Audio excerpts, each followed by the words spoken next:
Hello friends, मी संगीता क्रिएशन्समध्ये तुमचं स्वागत आहे।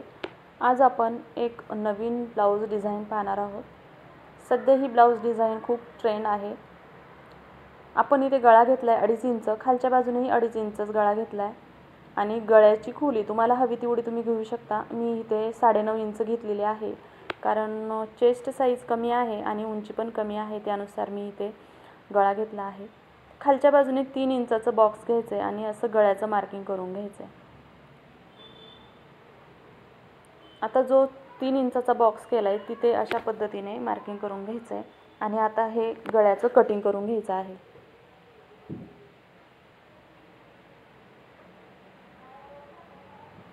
आता राऊंडचा गळा कटिंग झाला आहे। इथे आपण हा जो त्रिकोणी गळा आहे हा पण कट करून घ्यायचा आहे। वरती राऊंड आणि खाली चौकोनी खूप छान असा गळा दिसतो। हा बोट नेकमध्ये पण असा गळा बनवू शकता किंवा सिंपल नेकमध्ये पण असा गळा बनवू शकता।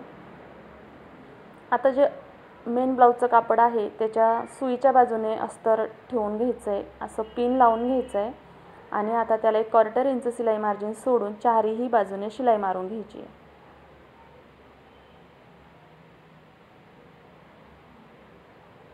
ते पिन काढून घ्यायचं आहे। जसा आकार आहे त्याच पद्धतीने शिलाई मारायची आहे, कुठेही इकडे तिकडे शिलाई जाऊ द्यायची नाही। आणि जे अस्तरचं कापड आणि ब्लाऊजचं जे मेन फॅब्रिक आहे तेही व्यवस्थित हाताने पकडून मग त्यावरती शिलाई मारायची आहे। व्यवस्थित फिनिशिंगसह शिलाई मारून घ्यायची पूर्ण गळ्याला।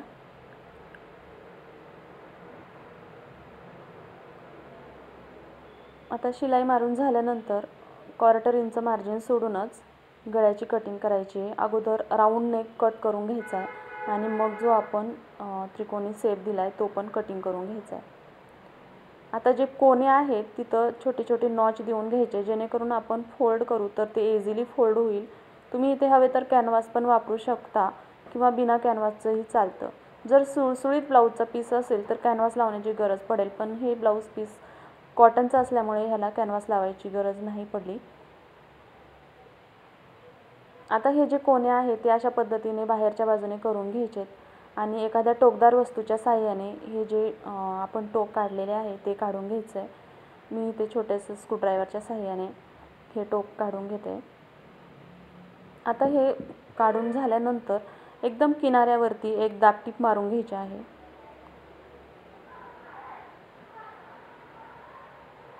राऊंड नेकला पण आणि जो आपण त्रिकोणी आकार बनवला आहे त्याला पण एकदम किनाऱ्यावरती दाबटीप मारून घ्यायची आहे। टीप मारताना कापड आणि अस्तर व्यवस्थित सेट करून घ्यायचं आहे। अस्तर कापड कुठेही एक्स्ट्राचं दाबलं जाणार नाही याची काळजी घ्यायची आणि पूर्ण नेकला असा दाबटीप मारून घ्यायचं आहे। आता साईडचं जे बाजू आहे त्याला पूर्ण चारही बाजूने टीप मारून घ्यायचं आहे आणि एक्स्ट्राचं कापड कटिंग करून घ्यायचं आहे।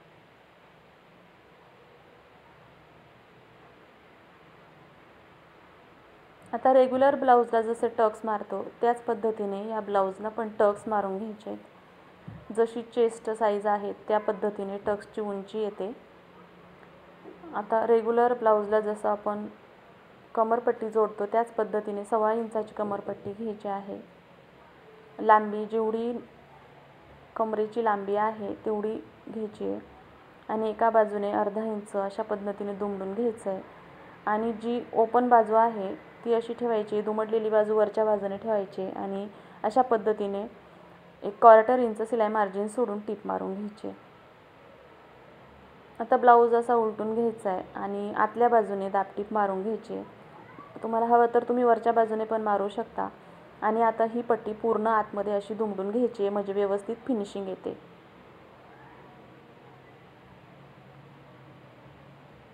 आता कमरपट्टी जोडून झाली आहे। आता इथे गळ्याला इथे लेस लावून घेत आहे मी।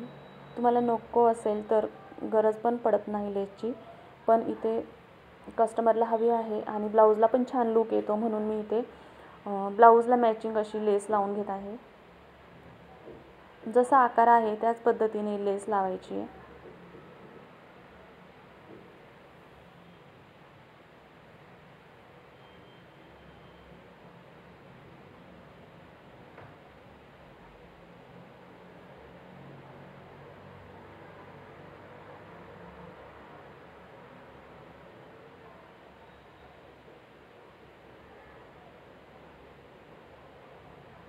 लेस लावताना जिथे कोण्या आहेत तिथं व्यवस्थित लेस सेट करून लावायची आहे.